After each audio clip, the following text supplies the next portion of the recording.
Good afternoon, everyone.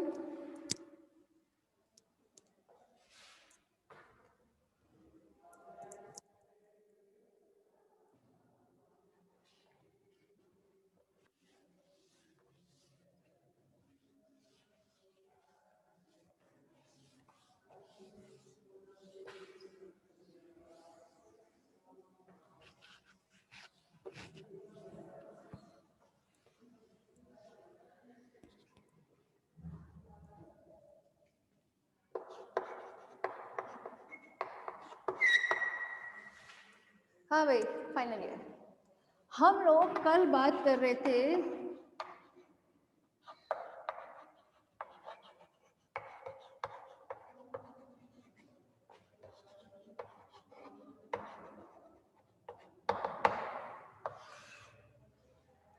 Reproductive system के बारे में, ठीक है। रिप्रोडक्टिव सिस्टम में भी हम लोगों ने कल बात की थी अबाउट स्पर्म एंड ओवा।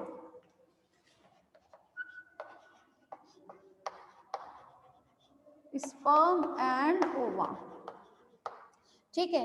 अगर हम बात करें स्पर्म की, ठीक है, तो स्पर्म में क्या क्या चीज प्रेजेंट रहती है? Head region, middle piece,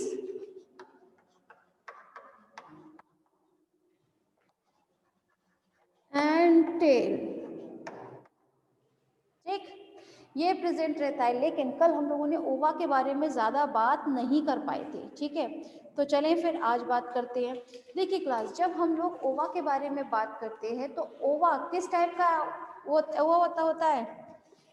it is a microlecithal,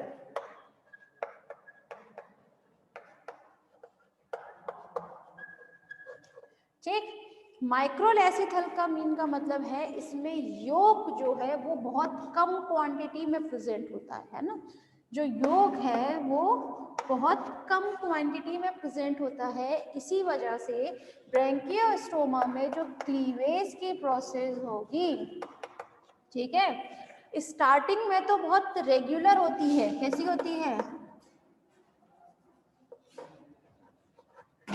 regular. लेकिन बहुत उसके कुछ टाइम बाद ही उसमें क्या होना स्टार्ट हो जाता है? इर्रेगुलर, इर्रेगुलर क्लीवेज होता है उसमें, ठीक है ना। तो ये तो बात रही आपकी ओवा के बारे में। देखिए क्लास, जब हम ओवा के बारे में बात करते हैं तो ओवा का जो योग होता है, ठीक है, ठीक है, तो उस ओवा के तरफ एक क्या रहती है? मेम्ब्रेन, जिसे हम बोलते हैं विटेलाइन मेम्ब्रेन। इसके चारों तरफ एक मेम्ब्रेन प्रेजेंट रहती है। This is a vitelline membrane, ठीक है। विटेलाइन मेम्ब्रेन के ही अंदर की तरफ एक और मेम्ब्रेन प्रेजेंट रहती है जिसे हम बोलते हैं पेरिफेरल लेयर, ठीक है। ये एक लेयर प्रेजेंट रहती है जिसे हम बोलते हैं पेरिफेरल लेयर। एक्चुअली इसकी स्पेशलिटी क्या होती है पेरिफेरल की? कि पेरिफेरल रीजन में योग नहीं होगा। जो योग होता है ना जनरली, तो योग नहीं होगा, लेकिन उसमें क्या प्रेजेंट रहते हैं? और कुछ ग्रैंड्स प्रेजेंट रहते हैं। इसीलिए हम बोलते हैं इसको, ये कैसी होगी? ग्रैन्युलर होती है। कैसी होती है? ग्रैन्युलर होती है ये। लेकिन इसमें योग प्रेजेंट नहीं होता, इसमें कुछ ग्रेन्स प्रेजेंट रहेंगे, ठीक है ना। तो ये पेरिफेरल लेयर जो है कहाँ प्रेजेंट रहेगी? इस विटेलाइन मेम्ब्रेन के नीचे की तरफ एक लेयर प्रेजेंट रहती है जिसे हम बोलते हैं, ठीक है ना, पेरिफेरल लेयर। चले, ये बात तो हम लोगों ने की थी कल भी। इस ओवा में क्या प्रेजेंट रहते हैं? दो पोल पाए जाते हैं। क्या पाए जाते हैं? दो pole. One is vegetative pole and second is animal pole, ठीक है। तो इस एनिमल पोल की ही तरफ यहाँ पर एक न्यूक्लियस प्रेजेंट रहता है। क्या प्रेजेंट रहता है? न्यूक्लियस। और ये न्यूक्लियस थोड़ा सा लार्ज शेप्ड का होगा। कैसा होगा? थोड़ा लार्ज शेप्ड में रहता है। मैम इसकी स्क्रीन थोड़ी बड़ी कर दीजिए आप, इसकी स्क्रीन थोड़ी बड़ी कर दीजिए आप, ठीक है। तो यहाँ पर ये कैसा होता है, यहाँ पे न्यूक्लियस प्रेजेंट रहता है। अब जाहिर सी बात है, आप लोगों को कल भी बताया था कि इसमें जो फर्टिलाइजेशन होता है वो कैसा होगा, वो होता है एक्सटर्नल। एक्सटर्नल फर्टिलाइजेशन देखने के लिए मिलता है। तो एक्सटर्नल फर्टिलाइजेशन का मतलब है कि उसमें से गैमीट्स जो है वो एट्रियम में से बाहर समुद्र में जाते थे, है ना, वहाँ पे इसको सीक्रेट किया जाता था। तो यहाँ पर एक्सटर्नल फर्टिलाइजेशन होने की वजह से ये फिलहाल कहाँ पर है, आपके सी के अंदर है, अंडर सी, ठीक है। अब जाहिर सी बात है, इनका फर्टिलाइजेशन थोड़ा जल्दी होना चाहिए, क्योंकि एक्सटर्नल फर्टिलाइजेशन में ये प्रॉब्लम होती है कि अगर जल्द से जल्द उनका फर्टिलाइजेशन नहीं हुआ तो ओवा एंड स्पर्म दोनों ही वो खराब हो जाते हैं, है ना, वाटर की वजह से। तो जितना जल्दी हो सके उनका क्या होना चाहिए, फर्टिलाइजेशन की प्रोसेस होनी चाहिए। तो इस कंडीशन में जो स्पर्म होता है, जो स्पर्म है वो हमेशा वेजिटेटिव पोल से एंट्री करता है। कहाँ से एंट्री करता है, हमेशा वेजिटेटिव पोल से एंट्री करता है। अब एक बात समझिएगा, अगर हम बात करें वेजिटेटिव पोल की क्लास, ठीक है, ये आपकी वेजिटेटिव पोल है, यहाँ से स्पर्म ने एंट्री किया है, यहाँ से एंट्री करने के बाद कहाँ जाएगा वो, एनिमल पोल की तरफ, ठीक है, एनिमल पोल की तरफ जाएगा। लेकिन जब हम बात करें कि जहाँ से जो वेजिटेटिव पोल है, तो यहाँ पर जो बाद में एम्ब्रियो बनेगा, क्या बनेगा, एम्ब्रियो, ठीक है। तो स्पर्म ने जहाँ से एंट्री किया होता है, ठीक है, तो वहाँ बनता है हमेशा एम्ब्रियो का पोस्टीरियर एंड, ठीक है। जहां से आपका स्पर्म जो है वो एंट्री करता है, वहां पर एम्ब्रियो का क्या बनता है, पोस्टीरियर एंड बनता है। वहीं जब ये आगे की तरफ मूव करता है स्पर्म, कहाँ जाएगा, एनिमल पोल की तरफ। तो एनिमल पोल में यहाँ पर जाने पर क्या बनेगा, एम्ब्रियो का एंटीरियर पार्ट बनते हैं, ठीक है, क्या बनेंगे, एंटीरियर पार्ट। लेकिन यहाँ पर ये जो एंटीरियर पार्ट बनते हैं एनिमल पोल पर, ये डायरेक्ट नहीं बनते, मतलब जैसे यहाँ पर है ना ये वेजिटेटिव पोल एंड एनिमल पोल, तो यहाँ पर जो एंटीरियर पोर्शन बनता है एम्ब्रियो का, वो एनिमल पोल से 30 डिग्री एंगल पे बनता है हमेशा। ये जो एंटीरियर पार्ट है वो कहाँ बनेगा, वो बनता है एनिमल पोल के 30 डिग्री के उस पर एंगल पर, ठीक है। तो यहाँ पर याद रखने की बात सिर्फ इतनी ही है कि इसमें से जब भी स्पर्म एंट्री करता है तो वो क्या करेगा, वो हमेशा वेजिटेटिव पोल की तरफ से एंट्री करता है, और कहाँ जाता है, वो जाता है एनिमल पोल की तरफ। तो जहाँ से आपका स्पर्म एंट्री करता है वहाँ हमेशा एम्ब्रियो का कौन सा पार्ट बनता है, पोस्टीरियर पोर्शन बनता है, और एनिमल पोल की तरफ हमेशा उसका एंटीरियर पोर्शन बनता है। क्लियर, चलिए फिर आगे बात कर लेते हैं डेवलपमेंट की। इसमें गुड, देखें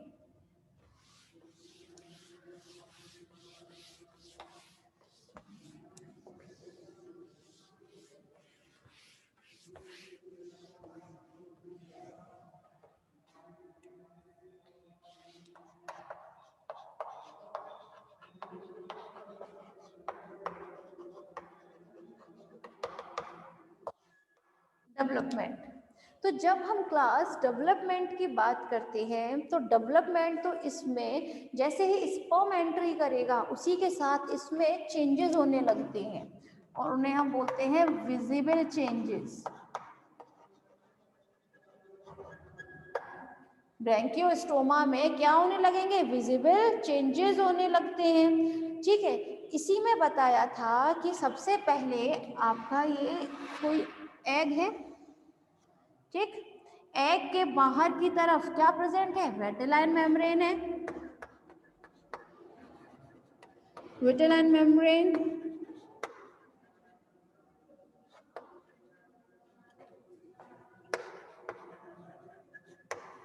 ठीक है। विटेलाइन मेम्ब्रेन की तरफ अंदर की तरफ एक और लेयर बनती है जिसे हम बोलते हैं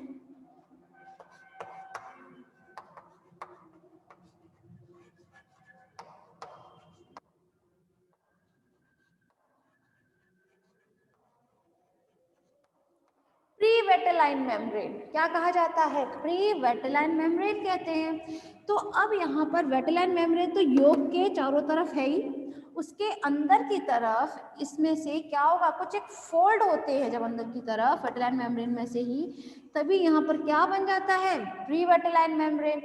तो अब यहाँ वेटेलाइन मेम्ब्रेन एंड प्री वेटेलाइन मेम्ब्रेन, इन दोनों के बीच में जो स्पेस रहता है जनरली वो बहुत कम होता है। इन दोनों के बीच में बनता है जो स्पेस बहुत कम होता है, तो इसलिए हम इसको एक ही मेम्ब्रेन बोल देते हैं, एक सिंगल मेम्ब्रेन बोलेंगे, जस्ट बिकॉज इन दोनों ही मेम्ब्रेन के बीच में क्या चीज़ है, स्पेस जो है बहुत कम होता है।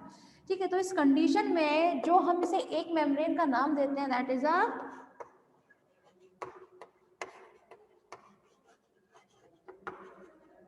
Fertilisation membrane. क्या बोलते हैं उसे? हम उसे बोला जाता है फर्टिलाइजेशन मेम्ब्रेन। ठीक है, तो ये फर्टिलाइजेशन मेम्ब्रेन जो है, अब वो आगे की तरफ क्या होगा, इसमें कुछ चेंजेस होने लगते हैं। क्या होंगे? इसमें कुछ चेंजेस होंगे। चेंजेस मतलब स्पर्म एंट्री कर चुका है वेजिटेटिव पोल से। कहाँ से? वेजिटेटिव पोल से इसने एंट्री किया है, एनिमल पोल की तरफ वो बढ़ता है। तो अब जो एक क्लीवेज होगा क्लास, ठीक है, वो कैसे होगा, इसमें फर्स्ट क्लीवेज जिसमें क्या होगा, एक सेल से दो सेल बनती है इसमें, है ना, फर्स्ट क्लीवेज। तो क्लीवेज में जो फर्स्ट क्लीवेज है ये होता है आपका हाफ आवर में। किसमें होगा? हाफ आवर में होता है। वहीं सेकंड क्लीवेज जो है वो होता है आफ्टर 1 आवर। इसमें होगा आफ्टर 1 आवर। लेकिन जब ये थर्ड क्लीवेज जो है या इसके बाद में जितने भी क्लीवेज होंगे वो हमेशा 15 से 20 मिनट्स के बाद में होते हैं, और धीरे धीरे करके जो क्लीवेज की प्रोसेस है इरेगुलर हो जाती है, क्योंकि इसमें क्या बताया था स्टार्टिंग में कि इसका जो ओवा होता है वो माइक्रोलेसिथल होता है, ठीक है ना। तो इस वजह से इसमें क्लीवेज कैसा देखने को मिलेगा आपको, बहुत इरेगुलर देखने के लिए मिलता है। ठीक है, तो यहाँ तो बात रही आपकी क्लीवेज की, एंड सेगमेंटेशन भी आप कह सकते हैं। ठीक है, क्या कह सकते हैं? सेगमेंटेशन। अब हम बात कर लेते हैं मेटामॉर्फोसिस के बारे में। ठीक है, किसमें क्या क्या चीजें देखने के लिए मिलती हैं।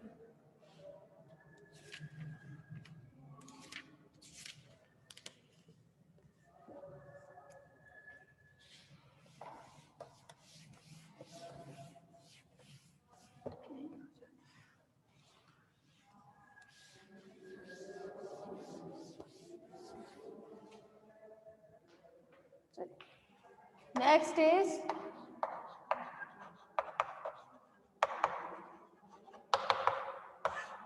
हैचिंग।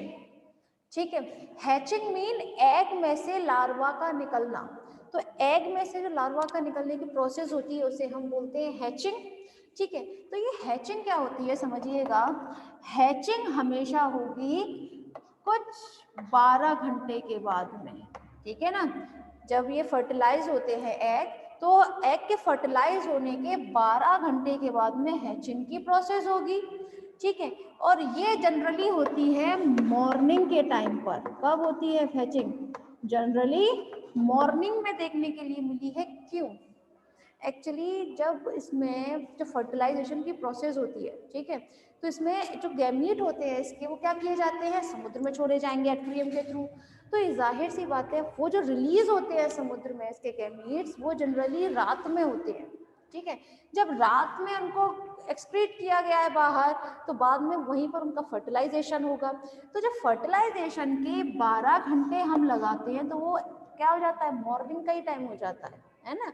तो इसमें जनरली क्या देखने को मिलते हैं, इसमें हैचिंग की प्रोसेस जो है वो मॉर्निंग के ही टाइम देखने को मिलेगी। ठीक है, अब सपोज कीजिए इसमें से हैचिंग हो चुकी है। ठीक है, एग में से लार्वा बाहर निकल आया है।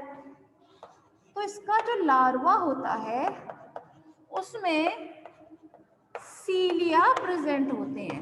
क्या प्रेजेंट होते हैं? सीलिया प्रेजेंट रहते हैं इसकी होल बॉडी में, जिसकी वजह से ये क्या करता है, ये लोकोमोट करता है। ठीक है, जो आपके सीलिया होते हैं वो क्या करेगा, वो हेल्प करता है उसके लोकोमोशन में। तो लोकोमोशन में सीलिया है उससे करता है, लेकिन ये फीडिंग नहीं करता इस दौरान। ठीक है, क्या नहीं करेगा, फीडिंग नहीं करेगा, सिर्फ लोकोमोट करेगा। क्यों? और अगर ये फीडिंग भी करता है तो क्यों नहीं करता है? एक्चुअली इसमें फीडिंग की रिक्वायरमेंट इसलिए नहीं होती, पहली बार लार्वा स्टेज जो होती है वो सिर्फ 3 घंटे की मानी गई है। कितनी टाइम की मानी गई है? सिर्फ 3 घंटे की मानी गई है। उसके बाद में इसमें कुछ चेंजेस होने लगते हैं। ठीक है, वहीं अगर हम बात करें फीडिंग की तो ये फीडिंग नहीं करेगा। ठीक, क्यों? फिर इसको न्यूट्रिशन कहाँ से मिलता है? तो न्यूट्रिशन जो है वो लार्वा में जो इसका योग प्रेजेंट होता है, ठीक है ना, जो इसका क्या है, प्रीवियस योग, ये उस प्रीवियस योग से अपने लिए न्यूट्रिशन गेन करता है। तो यहाँ पर ये जो लार्वा अवस्था है, मतलब आई मीन टू से लार्वा स्टेज है, इसमें क्या हो जाएगा, इसमें एक तो सीलिया प्रेजेंट है, ठीक है, और ये फीडिंग की प्रोसेस नहीं करता। इसमें हेड एंड एनस ये एब्सेंट होते हैं। ठीक है, जाहिर सी बात है, फीडिंग नहीं करेगा तो एनस का क्या काम है यहाँ पर, ठीक है ना। तो यहाँ पर अब क्या होता है, आफ्टर 3 आवर्स, क्योंकि लार्वल स्टेजेस किसकी है, सिर्फ 3 आवर्स की है। 3 आवर्स के बाद में, आफ्टर 3 आवर्स में क्या होता है, इनको चेंजेस होते हैं। और वो चेंजेस क्या रहते हैं, क्लास समझिएगा। आफ्टर 3 आवर्स इसमें एक तो हेड रीजन बनना स्टार्ट हो जाता है। हेड रीजन से मतलब उसका एंटीरियर पोर्शन है, जिसमें क्या क्या चीज प्रेजेंट होती है, इसकी ओरल हुड और ओरल सिराई, फेरिंग्स, गिल स्लिट्स, ठीक है, वो बनते हैं इसमें और इसके हेड रीजन में। एंड गिल स्लिट्स बनना स्टार्ट हो जाती हैं और एंड एनस फॉर्म होना स्टार्ट हो जाता है। ठीक है, तो इसमें 3 घंटे के बाद में क्या चीज होंगे, विजिबल चेंजेस देखने के लिए जो मिलते हैं वो क्या होगा, एक तो हेड बनना स्टार्ट होगा, अभी बताया था, इसमें हेड एंड एनस दोनों ही एब्सेंट है। तो इसमें फिर क्या क्या बनेगा, हेड एनस ये तो बनेगा ही, साथ में गिल स्लिट्स भी बनने लगती हैं। ठीक, अब सोचिए, जब आपके गिल स्लिट्स है तो गिल बार्स भी बनेंगी, विदाउट गिल बार्स तो कोई मतलब ही नहीं है। ठीक है, तो ये फेरेंक्स वाला रीजन जो है वो डेवलप होने लगता है इसमें, जिसमें gill slits and Gill bar form होती है। ठीक है, तो यहाँ ये बात रहा हैचिंग की। अब हम बात कर लेते हैं इसमें मेटामॉर्फोसिस। ठीक है क्लास, समझ में आ रहा है हैचिंग?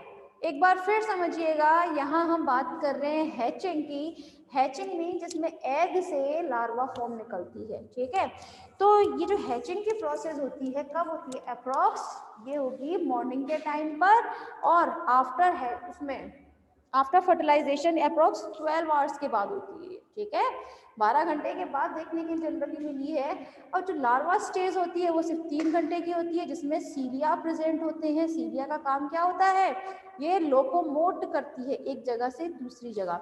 उसके बाद ये फीडिंग की प्रोसेस नहीं करता है। फीडिंग नहीं करता है तो ये अपने न्यूट्रिशन कहाँ से लेगा, जो उसमें पहले से योग प्रेजेंट है। ठीक है, वहां से ये अपने लिए क्या लेता है, न्यूट्रिशन गेन करता है। इसमें हेड एंड एनस एब्सेंट होते हैं, लेकिन आफ्टर 3 आवर्स 3 घंटे के बाद में इसमें क्या चीज देखने के लिए मिलते हैं, कुछ विजिबल चेंजेस देखने के लिए मिलते हैं।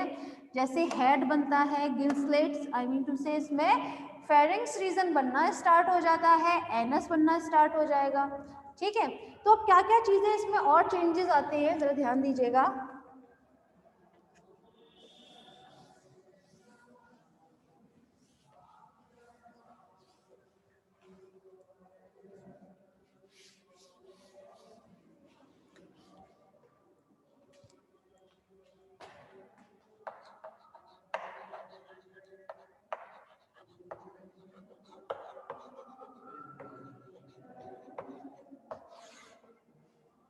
मेटामॉर्फोसिस या फिर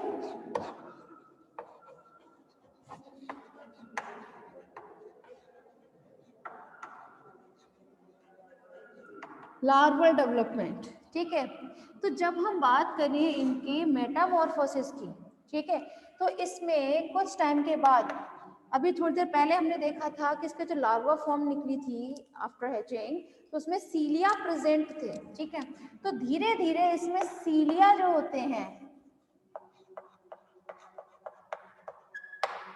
वो एब्सेंट होते जाते हैं। ठीक है ना, सीलिया जो है वो एब्सेंट होते जाएंगे। तो चलिए एक डायग्राम देखते हैं क्लास।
हाँ भाई, फाइनल ईयर। यहाँ पर ये जो स्ट्रक्चर है ये है आपके लार्वा फॉर्म का। 3 घंटे के बाद जो चेंजेस देखने के लिए मिलते हैं लार्वा फॉर्म में, वो आपको ये चेंजेस देखने के लिए मिलेंगे। जरा ध्यान दीजिएगा, यहाँ पर क्या चीज प्रेजेंट है, ये जो स्ट्रक्चर देख रहे हैं आप, दिस इज अ नोटोकॉर्ड, ठीक है। नोटोकॉर्ड इसके हेड रीजन से पूरे पोस्टीरियर रीजन तक प्रेजेंट है। ये किसका की कैरेक्टर होता है, सेफेलोकॉर्डेटा का। तो सेफेलोकॉर्डेटा में ही तो पढ़ रहे हैं हम इसको, ठीक है। तो ये सेफेलोकॉर्डेटा का रीजन होने की वजह से ही ये कहाँ से, एंटीरियर रीजन से पूरा पोस्टीरियर रीजन तक प्रेजेंट है। वहीं यहाँ पर ये स्ट्रक्चर जो है न्यूरल ट्यूब, मतलब उसके बाद में न्यूरल ट्यूब का भी फॉर्मेशन होता है। न्यूरल ट्यूब यहाँ पर ये दो है, ठीक है।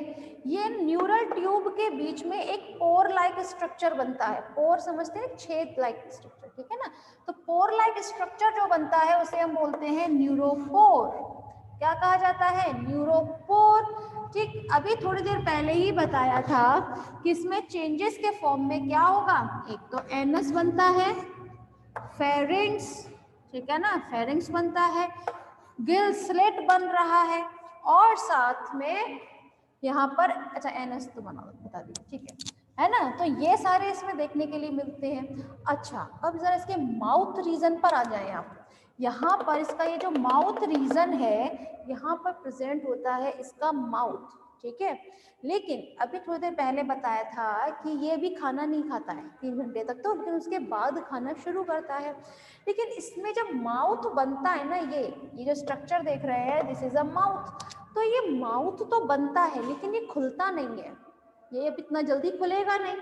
इसके पीछे एक कप लाइक स्ट्रक्चर प्रेजेंट रहता है। आप ये जो स्ट्रक्चर देख रहे हैं, this is a cup like structure. Cup समझते हैं ना, कप लाइक स्ट्रक्चर होता है ये, जिसे हम बोलते हैं क्लब शेप्ड ग्लैंड।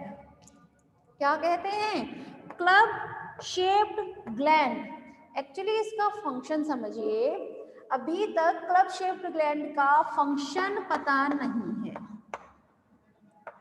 ठीक है। इसमें अभी तक फंक्शन पता नहीं है, जस्ट बिकॉज जैसे जैसे इसमें मेटामॉर्फोसिस होती जाएगी, जैसे जैसे इसमें एडल्ट में बदलता जाएगा आपका ब्रैंकियोस्टोमा, ये क्लब शेप्ड ग्लैंड जो है वो गायब हो जाती है, ठीक है। तो फाइनली पहले आप लोग जरा रिजॉइन करें प्लीज।